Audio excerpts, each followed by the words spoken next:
Hola, queridos docentes, muy buenos días.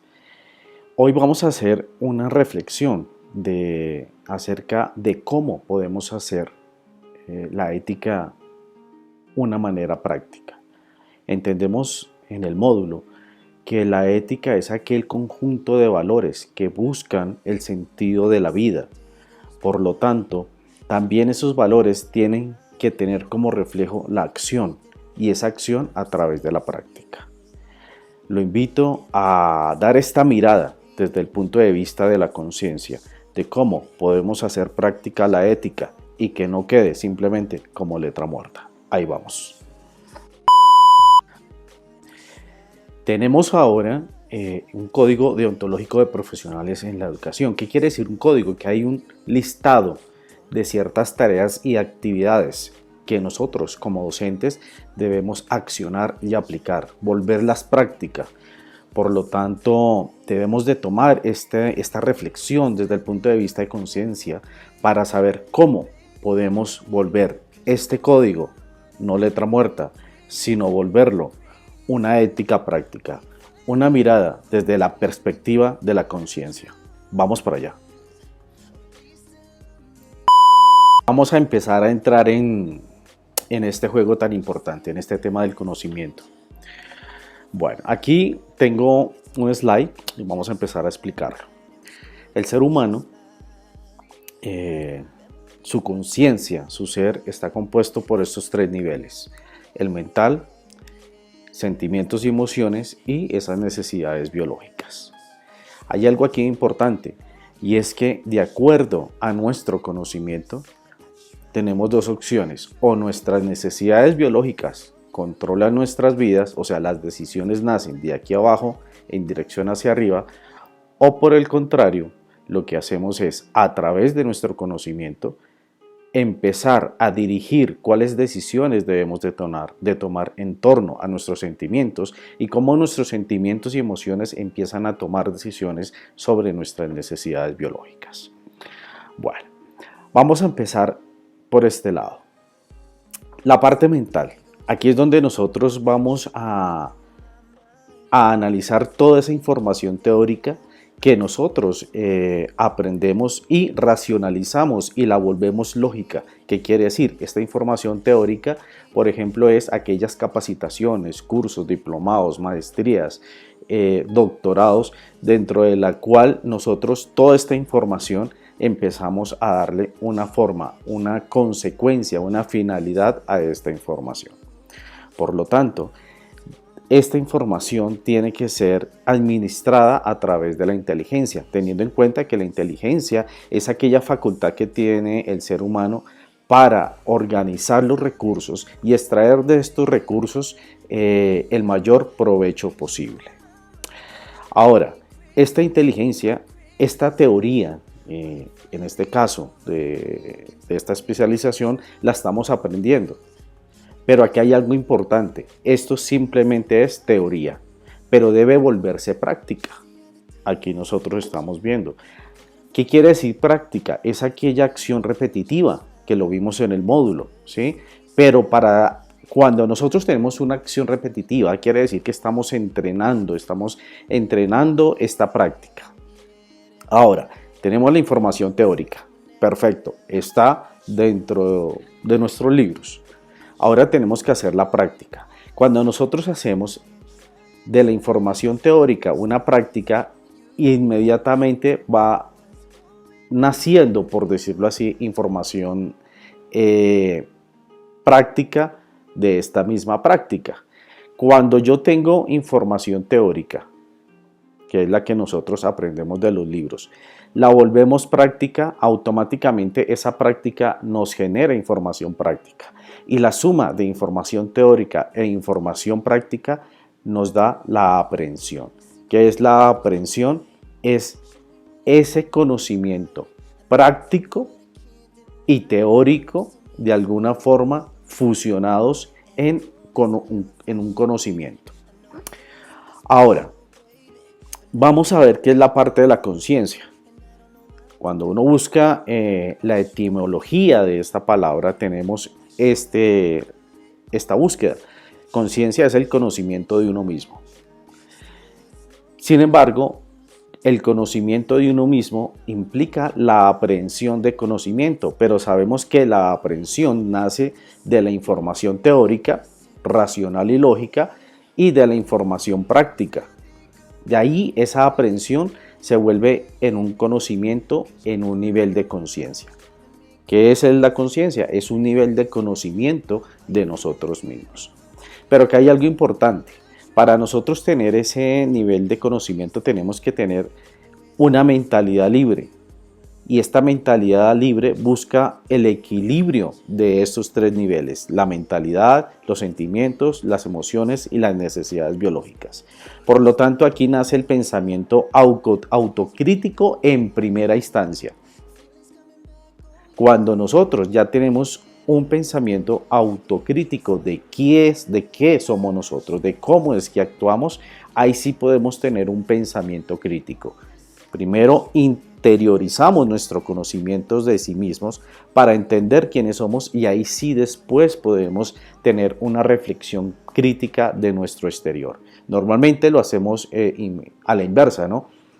Tomamos una crítica de lo que observamos, pero queda hasta ahí. O sea, la observamos del exterior y la volvemos al exterior, pero normalmente nunca la volvemos o la confrontamos desde el punto de vista de la autocrítica. Aquí en el segundo nivel tenemos sentimientos y emociones, ¿sí? Sentimientos y emociones es donde está el motor, la fuerza, el impulsor de las acciones que después se vuelven prácticas, y que si son prácticas regulares se vuelven hábitos, y si se vuelven hábitos se vuelven comportamientos, y si se vuelven comportamientos, cualquier código de ética se vuelve una práctica. Pero vamos a ahondar un poquito más. ¿Qué significan los sentimientos? Los sentimientos son aquellas acciones que de alguna forma se vuelven largas en el tiempo. Las emociones son aquellas acciones que son de corta duración. Vamos a dar un ejemplo para contextualizar este tema. Por ejemplo, una emoción es de corto tiempo. Una emoción puede ser el enojo. El enojo es de corto tiempo. Pasó algo, me sentí enojado, pero en muy corto tiempo ese enojo pasa. Sin embargo, cuando hay enojos de forma repetitiva, van formando un sentimiento de largo tiempo. Si yo tengo enojos de forma repetitiva, empiezo a generar algo que se llama rencor. Entonces, de algo que en el tiempo puede ser de, no sé, 2 o 3 minutos, se puede convertir en el tiempo durante los años en lo que se puede decir un rencor. Y este rencor pues se manifiesta en el odio inclusive hacia sí mismo si no nos conocemos, y el odio hacia los demás. Ya esta emoción de enojo se convirtió en rencor y se manifestó en una acción de odio.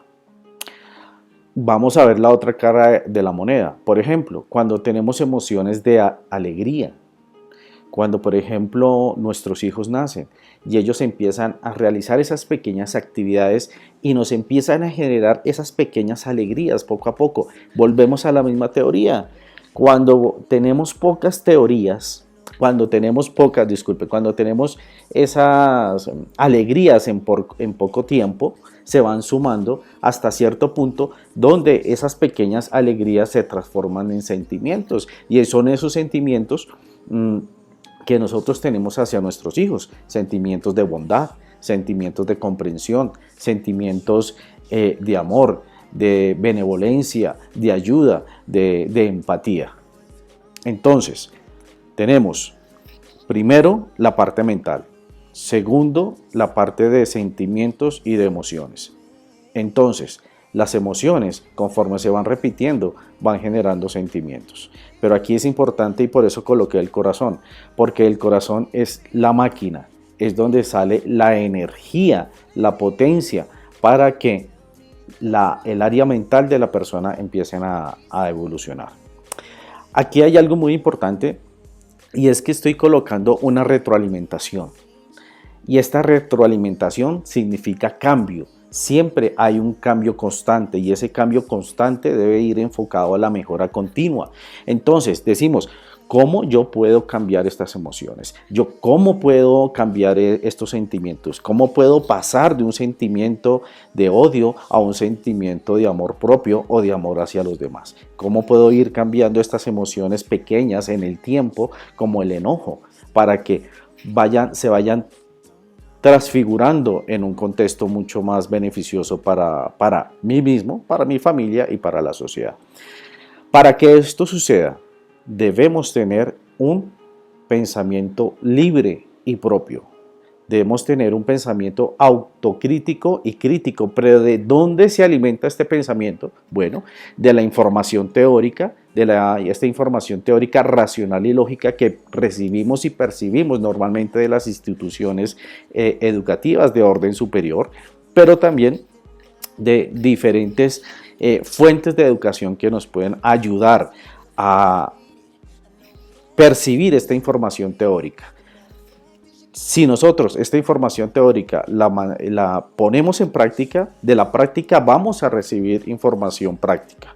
Y la conjunción de estas dos pues, nos da la aprehensión. Entonces, conforme nosotros vayamos trabajando y mejorando en nuestros conocimientos desde un punto de vista autocrítico, vamos a ir retroalimentando nuestras emociones y nuestros sentimientos, y así empiezan a cambiar emociones y sentimientos conforme la mente también va teniendo conocimientos a través de la práctica.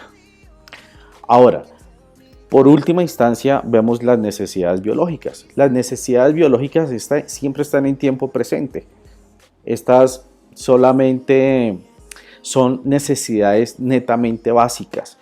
Y aquí radica una de las premisas más importantes, y es que si yo alimento mi conocimiento, que es conocimiento de sí mismo, a través del cruce de la información teórica y del cruce de la información práctica, voy a tener una aprehensión de ese conocimiento de sí mismo. En ese caso, podemos evolucionar al siguiente paso, de dejar de que las necesidades biológicas tengan el mandato hacia arriba. Si las necesidades biológicas tienen el mandato, tienen la supremacía sobre los sentimientos, por tanto, cualquier necesidad biológica va a apagar el sentimiento. Y si nuestros sentimientos tampoco han tenido la facultad del conocimiento mental, pues nuestros sentimientos van a empezar a controlar nuestro pensamiento. Y de esta forma es cuando entramos en ese caos. Por lo tanto, la mejor forma es que nuestra mente, que tiene como base el conocimiento de sí mismo a través de la aprehensión, y la aprehensión, información teórica más información práctica, puede tomar decisiones, y estas decisiones empiezan a tener un influjo positivo en nuestros sentimientos y nuestras emociones, a tal punto que también controla nuestras necesidades biológicas. Bueno, vamos a entender qué significa. Vamos a hacer un análisis, una analogía de este contexto. Muy sencilla. Aquí nosotros vemos el caballo, el caballo que está representando el corazón. Es la energía, es el movimiento, es el que hace fluir la energía a través de todo el cuerpo. Sin embargo, estos sentimientos y estas emociones deben de tener un control, y ese control es el ámbito mental que nos permite poder crear este conocimiento teórico y práctico, que se vuelve en aprehensión práctica del conocimiento de uno mismo. Cuando uno tiene conocimiento de uno mismo, empieza a controlar ese caballo desbocado que son las emociones y los sentimientos. Y si controlamos las emociones y los sentimientos, empezamos a controlar de mejor manera, a equilibrar, a nivelar el contexto biológico. Esa es la representación. Ahora, Cuando la mente, a través de la conciencia, que significa el conocimiento de sí mismo a través de la acción y de la práctica, empieza a controlar sus emociones y sentimientos. ¿Y qué implica cuando yo empiezo a controlar mis emociones y sentimientos? Como habíamos dicho, empezamos a controlar la biología, y la biología es la parte material, la parte práctica. Empezamos a controlar nuestras acciones, y cuando nosotros empezamos a controlar nuestras acciones, empezamos a hacer realidad todas aquellas nociones éticas que están dentro del código o cualquier tipo de código ético. La conciencia es el conocimiento de uno mismo, es la aprehensión del conocimiento. La aprehensión del conocimiento, recordemos otra vez, significa esta información teórica que estamos viendo en este tipo de formatos educativos, que después se tienen que volver práctica tanto en el aula, pero asimismo y hacia los demás. Cuando nosotros tenemos conocimiento, comprendes lo que conoces, y si te conoces a ti mismo, aprendes a conocer a los demás. Y aquí es donde nosotros tenemos que tener algo clave y básico. Normalmente nos preocupamos o nos ocupamos en conocer los demás, pero la clave es en conocernos a nosotros mismos. Y cuando conocemos nuestras facultades y aquellos defectos que tenemos que empezar a trabajar, empezamos a entender. ¿Por qué? Porque en ese proceso de mejora, que es un entrenamiento, que es una práctica, vemos que hay dificultades, pero poco a poco con ese entrenamiento empezamos a conocernos. Y si nos conocemos a nosotros y conocemos esa ruta de aprendizaje, ahí sí nosotros podemos entregar ese conocimiento a los demás. En el caso de nosotros como docentes, ¿quiénes son? Nuestros alumnos. Disculpe por el sonido de la moto, pero estamos aquí en este proceso en vivo. Si te comprendes, dice acá, si te comprendes, aprendes a amarte a ti mismo. Y si te amas a ti mismo, aprendes a amar a los demás. La educación es bonita porque es la semilla que se siembra en los niños para que en un futuro generen esos frutos buenos que nosotros queremos.